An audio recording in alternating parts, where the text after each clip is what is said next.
If you ever heard of being equally yoked, let me explain this on 3 different levels. It's a cultural concept of taking two oxen, and yoking them together. So the yoke was some type of conjoining contraption that will hook one ox to the other ox so they can move together in unison and bear the weight equally. One way of how to understand this concept is in marriage. So marriage, you're supposed to be equally yoked with your spiritual partner, but it's not talking about in a tangible sense, such as compatibility, how most people think. This is talking about spiritual compatibility. Are you equally yoked spiritually to be able to complement and help propel the relationship spiritually?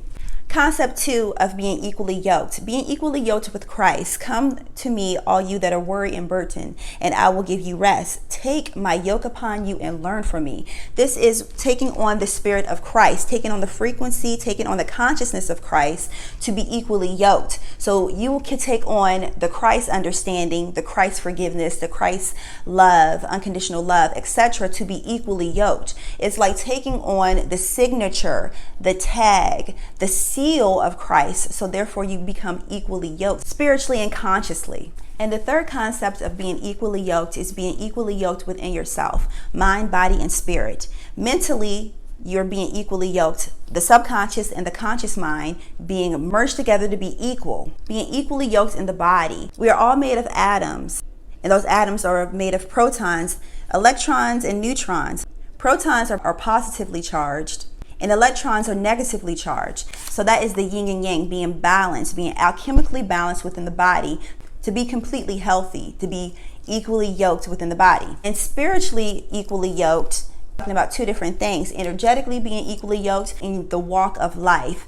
being paired with your passion, living it out to the fullest, being equally yoked on both sides, where you have your passion and your willpower and your drive are being positively used in your life. What is in the mental realms is matching in the physical realms, equally yoked. What I think of is pairing up with what I do in my life. You cannot be equally yoked if you're not fully healthy. You cannot be equally yoked within yourself if your mind is all over the place and your actions are all over the place. Being equally yoked is being fully balanced on both sides of yourself. The left and the right, the positive and the negative, the mental and the physical. This is the law of gender. And with the law of gender, duality is seen and displayed all throughout life, from nature to even within ourselves. So being equally yoked is having both the positive and the negative, the yin and the yang, balanced within.